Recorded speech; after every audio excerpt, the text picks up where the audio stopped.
নমস্কার, education zone চ্যানেলে সবাইকে স্বাগত জানাই। চ্যানেলটিকে সাবস্ক্রাইব করার জন্য সাবস্ক্রাইব বাটনে প্রেস করুন। পরবর্তী ভিডিওগুলোর নোটিফিকেশন পাওয়ার জন্য বেল আইকনটিতে প্রেস করুন। ভিডিওগুলো ভালো লাগলে অবশ্যই ভিডিওগুলো লাইক করুন, শেয়ার করুন। ধন্যবাদ। আজকে আমরা আলোচনা করব এবিটি এর হায়ার সেকেন্ডারি টেস্ট পেপার 2020-2021 এসি 59 পেজের যে শর্ট প্রশ্নগুলো আমাদের বাদ চলে গেছিলো আগের ভিডিওতে, অতি সংক্ষিপ্ত উত্তরভিত্তিক প্রশ্নগুলো, সেই অতি সংক্ষিপ্ত উত্তরভিত্তিক প্রশ্নগুলো আমরা এই ভিডিওতে আলোচনা করব। আগের ভিডিওতে আমরা পার্ট বির 1 নাম্বার, সেখানে যে সঠিক উত্তরটি নির্বাচন করো, 4টি অপশন দেওয়া থাকে, তার মধ্যে একটি, সেটি নিয়ে আলোচনা করেছি। টেকনিক্যাল ফল্টের কারণে পুরো ভিডিওটি আমরা একসাথে করতে পারিনি, সেই জন্য আজকে আমাদের এই দ্বিতীয় ভিডিওটি। আপনারা আগের ভিডিওটি আমাদের ডেসক্রিপশন বক্সে পেয়ে যাবেন, লিঙ্কটি পেয়ে যাবেন। সেই লিঙ্কে যদি আপনারা ক্লিক করেন তাহলে আগের ভিডিওটি কিন্তু পেয়ে যাবেন। আশা রাখছি আপনারা আগের ভিডিওটি দেখবেন এবং এই ভিডিওটি আমরা শুরু করে দিচ্ছি সময় নষ্ট না করে। আমরা এই ভিডিওটি এইভাবেই করব, মুখে মুখে উত্তরগুলো বলে দেব, আপনারা কাইন্ডলি খাতায় নোট ডাউন করবেন। আর যদি অসুবিধা হয় একটু ভিডিওটি স্লো করে করে আস্তে আস্তে লিখবেন।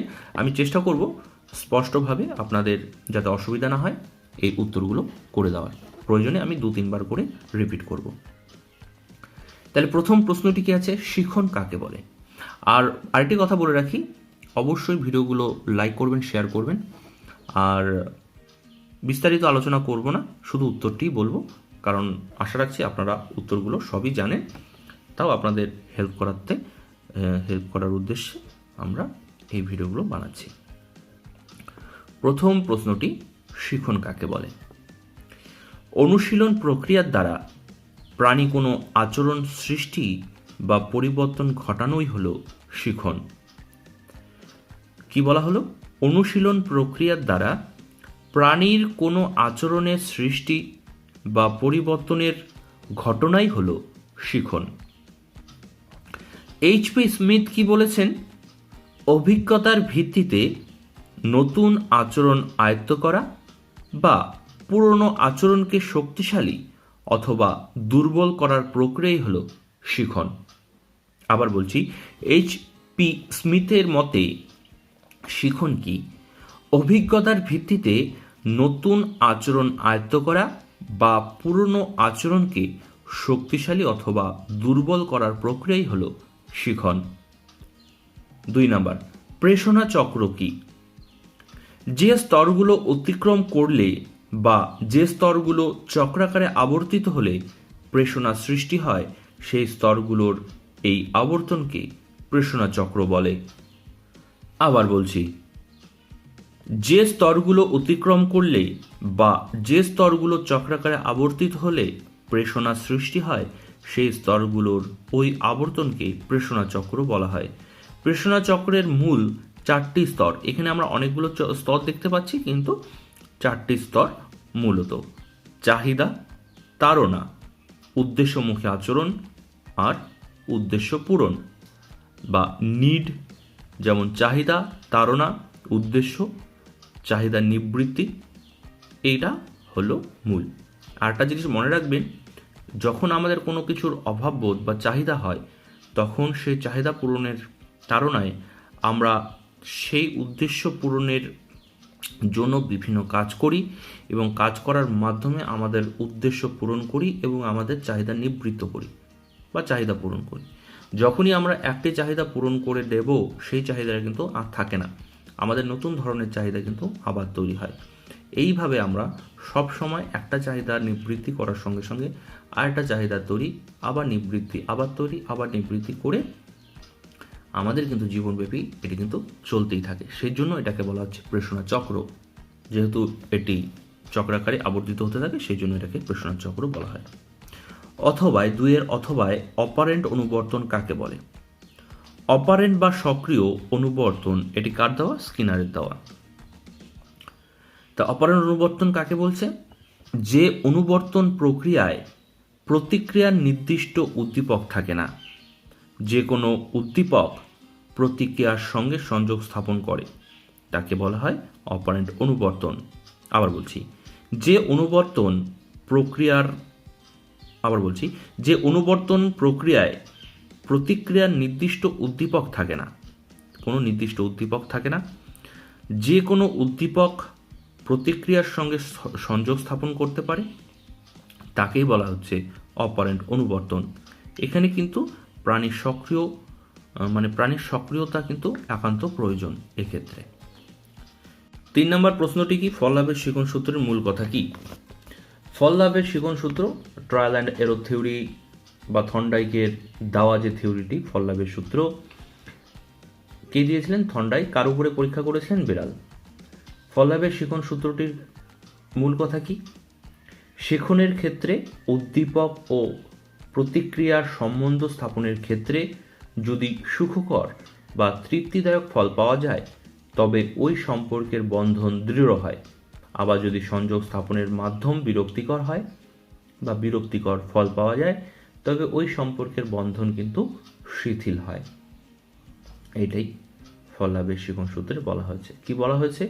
শিখনের ক্ষেত্রে উদ্দীপক ও প্রতিক্রিয়ার মধ্যে যে সম্পর্ক, সেই সম্পর্ক স্থাপনের ক্ষেত্রটি যদি সুখকর বা তৃপ্তিদায়ক ফল পাওয়া যায় তবে ওই সম্পর্কের বন্ধন দৃঢ় হয়।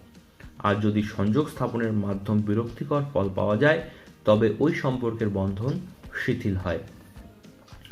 এরপর 4 নম্বর প্রশ্ন, প্রাচীন অনুবর্তন তত্ত্বের সাংগঠনিক রূপটি উল্লেখ করো। আমরা জানি প্রাচীন অনুবর্তন তত্ত্ব বা ক্লাসিক্যাল কন্ডিশনিং থিওরি কে দিয়েছে? প্যাভলভ। প্যাভলভ কার উপরে পরীক্ষা করেছিল? কুকুরের উপরে পরীক্ষা করেছে। এখানে প্রাচীন অনুবর্তন তত্ত্বের যে সাংগঠনিক রূপটি সেটি হলো S1 R1 S2 R2। এই যে ছবিটা দেখতে পাচ্ছেন, এই দ্বিতীয় ছবি অভ্যাসের পর এই ছবিটি আপনারা দেবেন। নেক্সট, প্রাচীন অনুবর্তনের ধারণার প্রবর্তককে এখনই বললাম, প্যাভলভ। নেক্সট 5 নাম্বার, কেন্দ্রীয় প্রবণতা কাকে বলে? কেন্দ্রীয় প্রবণতা বা সেন্ট্রাল টেন্ডেন্সি। সেন্ট্রাল টেন্ডেন্সির মধ্যে কি পড়ে? মিন, মিডিয়ান, মোড। কেন্দ্রীয় প্রবণতা। তা কেন্দ্রীয় প্রবণতা কাকে বলে? কেন্দ্রীয় প্রবণতা এমন একটি বিষয় যা সংখ্যা মানের প্রতিনিধি হিসেবে অবস্থান করে।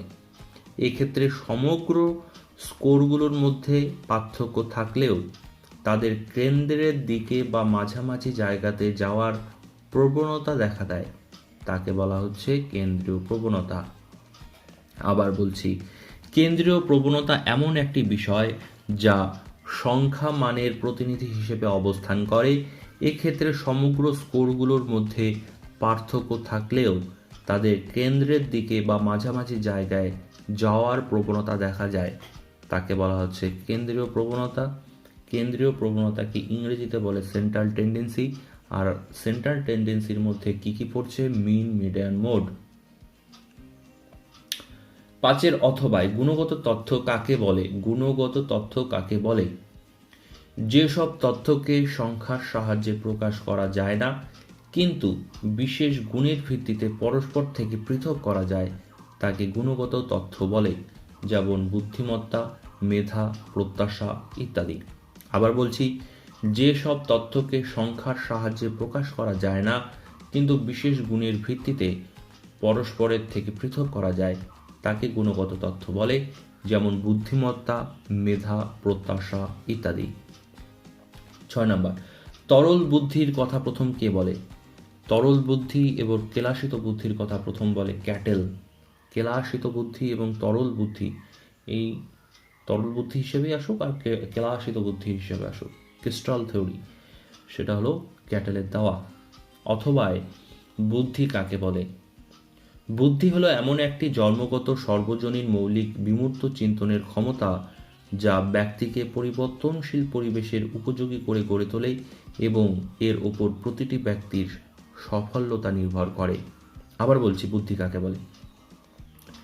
বুদ্ধি হলো এমন একটি জন্মগত সর্বজনীন মৌলিক বিমূর্ত চিন্তনের ক্ষমতা যা ব্যক্তিকে পরিবর্তনশীল পরিবেশের উপযোগী করে গড়ে তোলে এবং এর ওপর প্রতিটি ব্যক্তির সাফল্য নির্ভর করে।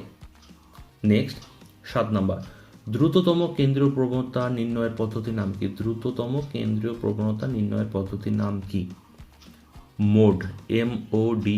মোড হলো সব থেকে মোড আমরা খুব দ্রুত গতিতে বের করতে পারি। আনগ্রুপ ডাটায় মোডের নিয়মটি কি আপনাদের মনে থাকলে হয়তো আবার বলে দিচ্ছি, তাও হয়তো মনে আছে আপনাদের। আনগ্রুপ ডাটার ক্ষেত্রে মোড বার করার নিয়মটি হলো যে সংখ্যাগুলো থাকবে দেওয়া, সেই সংখ্যাগুলো মধ্যে যে সংখ্যাটা অধিক বার দেওয়া থাকবে সেই সংখ্যাটাই হবে নির্ণয় মোড। তার মানে আমরা শুধু দেখেই মোড বের করে নিতে পারবো। তাহলে খুব দ্রুত গতিতে এই মোড কিন্তু বের করা যায়। মিন বের করতে গেলেও আমরা ক্যালকুলেশন করতে হবে, আর মিডিয়ান বের করতে হলেও আমাদের অল্প হলেও ছোট কিন্তু ক্যালকুলেশন করতে হবে, কিন্তু মোড আমরা দেখেই বের করে দিতে পারবো মোড। সেই জন্য দ্রুততম কেন্দ্র প্রবণতা নির্ণয় পদ্ধতি হলো মোড, খুব তাড়াতাড়ি করা যায়, সেটা আনগ্রুপ ডাটার ক্ষেত্রেও গ্রুপ ডাটার ক্ষেত্রেও। 8 নাম্বার, মিডিয়ান কাকে বলে? মিডিয়ান মধ্যমান। যখন রাশিগুলোর পরিমাণ অনুযায়ী বিন্যস্ত থাকে তখন মধ্যক বা মিডিয়ান বা মধ্যম মান হলো একটি বিন্দু যার ওপরে ও নিচে শতকরা 50 ভাগ করে রাশি আছে। মধ্যমান রাশিগুলোকে দুটো সমান অংশে ভাগ করে। একটি অংশের অন্তর্গত প্রত্যেকটি রাশির মান মধ্যমান অপেক্ষায় কম এবং অপর অংশের অন্তর্গত প্রত্যেকটি রাশির মান মধ্যমান থেকে বেশি। মধ্যমান বা মিডিয়ান মানে কি, অনেকগুলো সংখ্যা তথ্য দেওয়া থাকে যেগুলোকে আমরা ছোট থেকে বড় হিসাবে সাজাবো। যদি সাজাই বা ছোট থেকে বড় বা বড় থেকে ছোট হিসাবে যদি সাজালে আমরা যদি মাঝখান বের করি সেটাই হলো মিডিয়ান। সেখানেই এটাই সংখ্যায় না, কথায় যে সংজ্ঞাটা হবে সেটা আবার বলছি। যখন রাশিগুলোর পরিমাপ অনুযায়ী বিন্যস্ত থাকে তখন মধ্যক বা মিডিয়ান বা মধ্যম মান হলো একটি বিন্দু যার ওপরে ও নিচে শতকরা 50 ভাগ করে রাশি থাকে। 50 ভাগ করে রাশি থাকে, তার মানে 100 ভাগের 50 ভাগ, 50 ভাগের 2 ভাগে সমান ভাগ করলাম, তাহলে মাঝখান পেয়ে গেলাম। তারপর কি বলছে? মধ্যমান রাশিগুলোকে দুটো সমান অংশে ভাগ করে। একটি অংশের অন্তর্গত প্রত্যেকটি রাশির মান মধ্যম মান অপেক্ষায় কম থাকে এবং অপর অংশের অন্তর্গত প্রত্যেকটি রাশির মান মধ্যম মান থেকে বেশি থাকে। আমরা যদি ছোট থেকে বড় হিসাবে সাজিয়ে মাঝখান বের করি তাহলে মাঝখান কি হবে? ছোট থেকে মাঝখান অবধি যে যোগ করে যে সংখ্যাটা পাবো সেটা অবশ্যই কম পাবো, আবার মাঝখান থেকে পরবর্তী যে সম্পূর্ণ অংশ থাকবে সেই অংশটাকে যদি যোগ করি তাহলে কি হবে? এটা বড় হবে। সেটাই বলছে, এটাই হলো মধ্যম মান বা মিডিয়ান। নেক্সট প্রশ্নটি আছে, শ্রেণীবদ্ধ রাশিমালায় মিডিয়ান নির্ণয়ের একটি সূত্র লেখো। শ্রেণীবদ্ধ বলতে গ্রুপ ডাটার একটি সূত্র মিডিয়ান, সেটি লিখতে বলা হয়েছে। এখানে দেওয়া আছে, যেটা সার্কেলের মধ্যে দেখুন, মধ্যম মান L1 plus n/2 minus FB divided by FM into I। এই সূত্রটি আপনারা লিখবেন। Next 9 number, SUPW full form কি? SUPW ফুল ফর্ম হলো socially useful productive work. Socially useful productive work. অথবা কোঠারি কমিশন কবে রিপোর্ট পেশ করে? কোঠারি কমিশন তার রিপোর্টটি পেশ করে 1966 খ্রিস্টাব্দে। আমরা জানি কোঠারি কমিশন গঠিত হয়েছিল 1964 সাল, গঠন আসলে 64 সাল 1900, আর তার রিপোর্ট প্রকাশিত করে কবে হবে? 1966। নেক্সট 10 নম্বর, ইউজিসি তৈরির কথা কোন কমিশনে বলা হয়েছে? রাধাকৃষ্ণন কমিশন বা স্বাধীন ভারতের প্রথম শিক্ষা কমিশন বা ইউনিভার্সিটি এডুকেশন কমিশনে ইউজিসি তৈরির কথা বলা হয়েছে। ইউজিসি ফুল ফর্ম কি? University grand commission. ইউজিসির ফুল ফর্ম হলো ইউনিভার্সিটি গ্র্যান্ড কমিশন।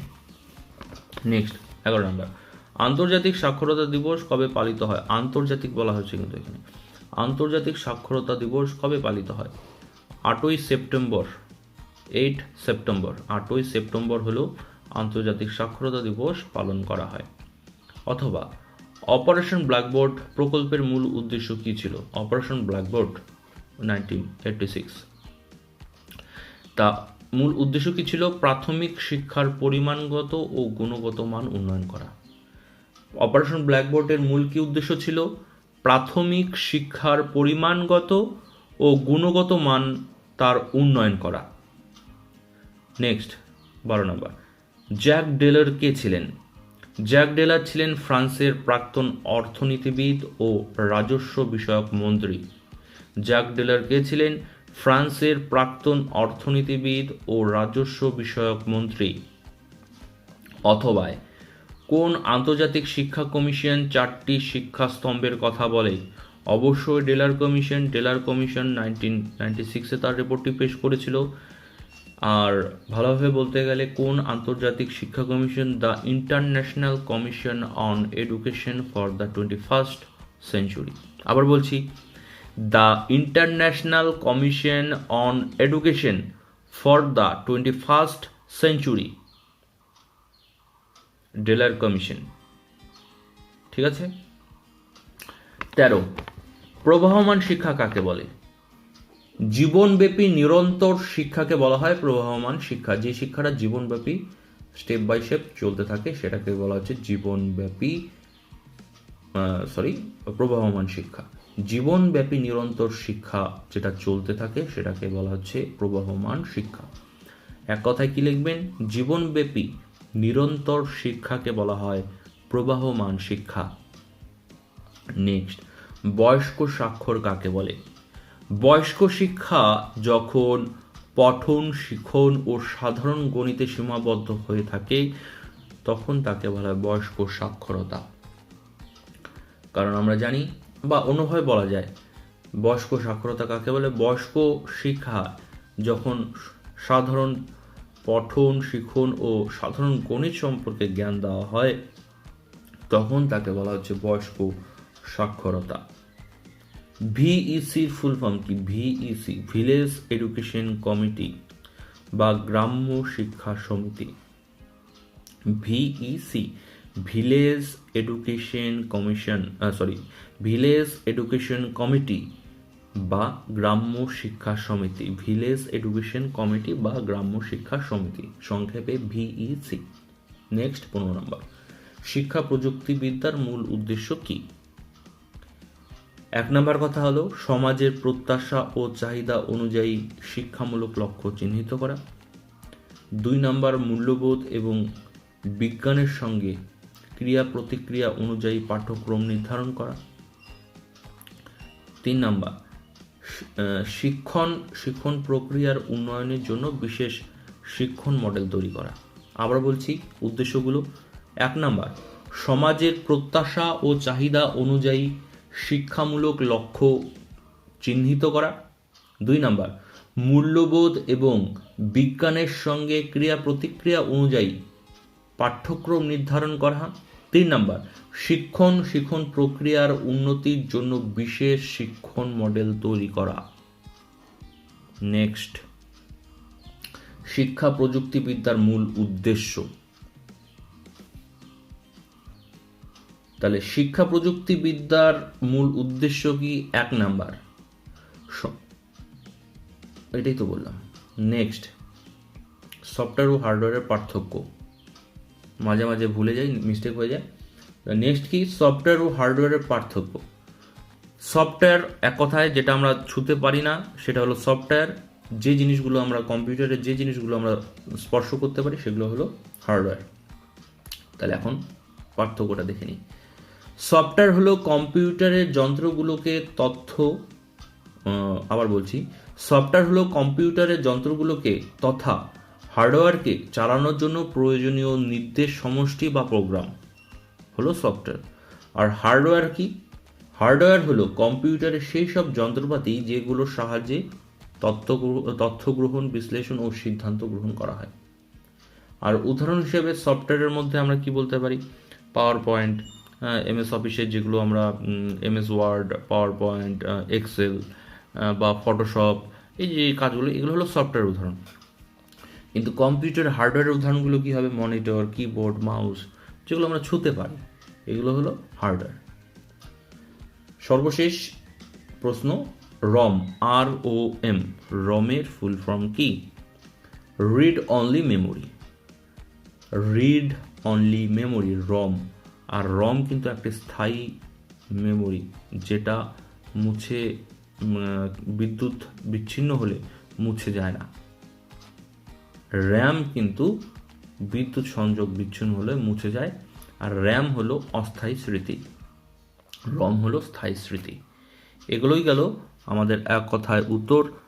আশা রাখছি আপনাদের বোরিং করিনি, অনেকক্ষণ ধরে শুধু বলেই গেলাম, কোনো অসুবিধা হয়নি। আপনাদের যদি কোনো অসুবিধা হয় আপনারা অবশ্যই কমেন্ট বক্সে লিখে জানাবেন আমাদের। আর পরবর্তী ভিডিও খুব তাড়াতাড়ি আসছে, আশা রাখছি আপনারা প্রত্যেকটি ভিডিও দেখবেন।